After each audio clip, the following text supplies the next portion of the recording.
live in the Star Lounge.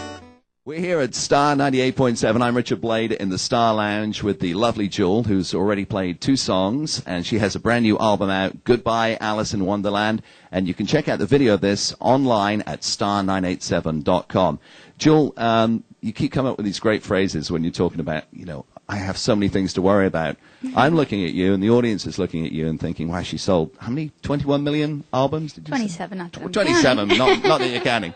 It's like, what does she have to worry about? I mean, what is a typical worry for Jewel? It's funny. Everybody's life is the same. It's just the trappings are really different. Everybody worries about love and family and, the basics. Fame's actually quite an odd thing. I think fame's something, it's a path that so many people lose their footing on, and it's something I've been trying to be quite careful with, because I see so many unhappy people in my job that have everything to be happy for, so I'm always worrying about that too. Am I going to be happy? Am I worrying? Am I happy? And, I guess I'm neurotic, really, is what it comes down to. It gets to be a vicious circle. I was happy till I started worrying that I wasn't happy. Okay, we've got a question here from online, and this came in from Mary Halverson. And the question to Jewel is, have you ever had stage fright? And if so, what was the circumstance? The only time I remember having stage fright was when I first took the stage when I was very young. I think I was about 6, and my parents had a dinner show at a hotel for tourists. It was like a variety show, kind of. And I would come out and I would yodel. I had little lederhosen that I would wear. And I was so nervous when I saw there was about 800 people in the audience, and I got the hiccups while I was yodeling. That was the only time I really remember. After that, I got pretty used to it.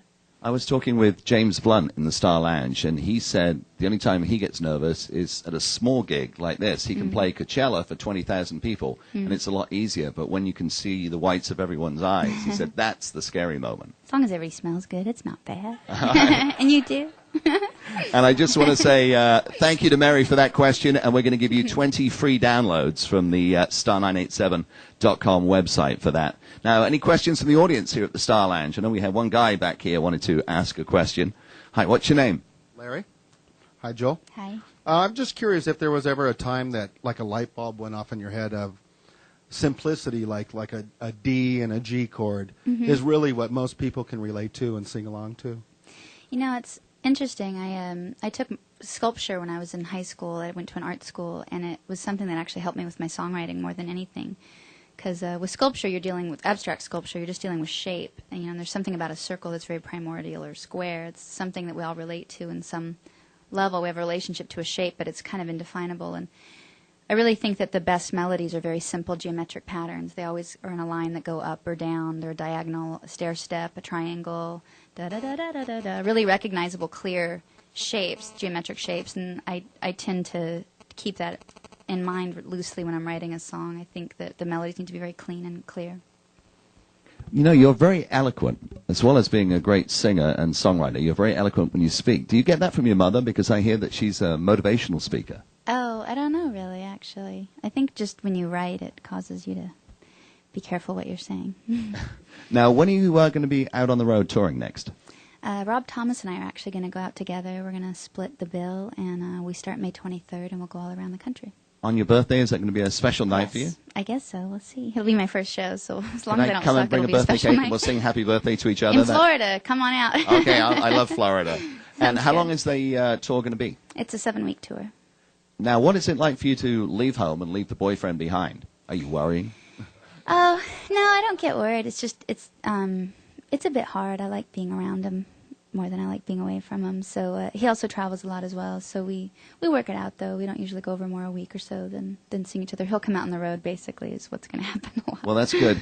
And you said at the beginning that you're trying to give yourself a little more time, that it's not all going to be work. So when Jewel isn't working, what would be an ideal day for you? And I don't mean one of those magical ideal days, walk on the beach with puppies and all that. I mean, a typical ideal real day. One. Let's see. Well, I live on a ranch in Texas. It's about a 2,000-acre ranch, and Ty runs it himself, so we don't have ranch hands. It's funny, people always think we'll have cooks and maids. We don't have cooks or maids. It's pretty normal. We just have a lot of chores to do. We have quite a few horses, about 200 mother cows. We run a cow-calf operation, so it's a lot of riding horseback, doctoring calves, preg-checking cows, fixing fences, picking rocks out of fields. Hay season is hay season. You're always, baling stuff. kind of like the way I grew up is the way my life is in Texas.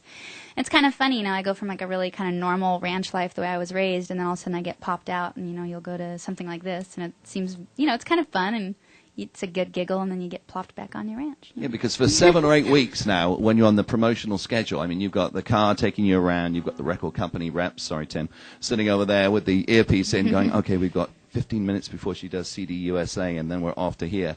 So, and that must be wild. Then you go home, and then you're cooking. Yeah, I mean, it's funny. All my friends that know me in Texas, we play horseshoes and drink Keystone Light, and it's like a pretty normal life. They've never been with me to a show. I think they would think it was very weird if they followed me around here.